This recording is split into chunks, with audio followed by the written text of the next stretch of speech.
Nachi free.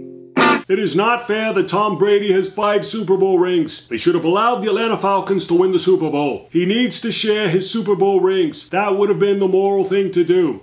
Actually, no, it wouldn't have. You economically short-sighted socialist dick. Sorry to keep picking on Bernie Sanders and sorry to politicize Super Bowl 51, especially since I'm not even a football fan. But I remembered a very valuable lesson on Super Bowl Sunday that I'd like to share with anyone watching this video. It ain't over till it's over, baby. Never, never, never give up hope. And that's something that people who harbor envy and victimhood like Bernie Sanders and his progressive followers, and anyone who tweeted that white supremacy won the Super Bowl should also remember. It's important to note that in this life, sure there are winners and losers, but sometimes the winners become losers and the losers become winners. As long as you don't give up hope, you never know what the fruits of your labor may bring.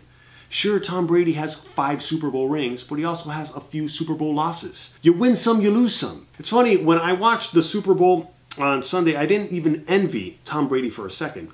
But I did think to myself, though, around the third quarter when the score was 28-3 and it looked like the Patriots were going to lose for sure, I remember thinking, if I were Tom Brady, I wouldn't sweat it. I've already got 4 Super Bowl rings, a supermodel wife, and millions of dollars to fan my balls with poolside at my mansion. My legacy's set. Fuck it. Let the poor Atlanta Falcons have at least 1 Super Bowl win. But that's why neither I nor Bernie Sanders are in Tom Brady's or Donald Trump's shoes. People like Tom Brady and Donald Trump don't get to where they got in life by quitting when the going gets tough and feeling sorry for the competition. Now with that said, I'm not trying to promote a dog-eat-dog mentality, every man out for himself, fuck the little guy, me first. That's not healthy for a society either.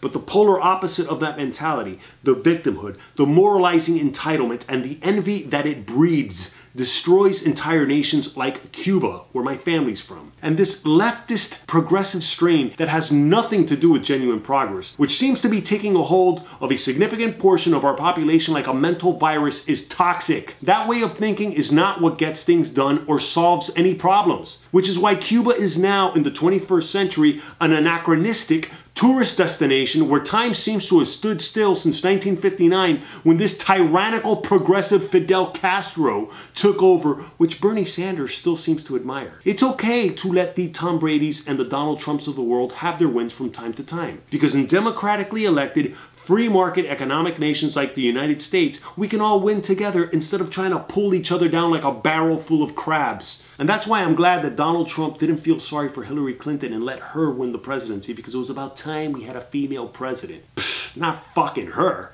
If Hillary Clinton would have been president, this victimhood entitlement disease, driven by resentment and envy, would have pulled this country down further than it's already been dragged down by this deceptively divisive darling of the left, Obama. By the way, for anyone in the media who keeps distorting the truth behind Trump's temporary travel ban by calling it a Muslim ban because of the 7 countries which Obama himself had singled out, interesting how not a single one of you had a problem when Obama swiped the wet foot, dry foot policy out from under the feet of Cuban exiles, risking their lives out at sea in the very last weeks of his presidency. It's not for nothing why Tom Brady won Super Bowl 51 and Donald Trump won the election. And it's not because of white supremacy or privilege, it's because enough people saw through the dangerously counterproductive, hypocritical victimhood of the progressive left.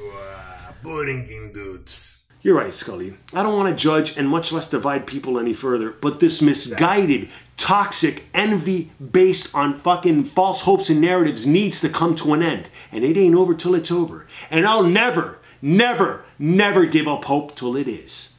Thanks for watching. Homegrown.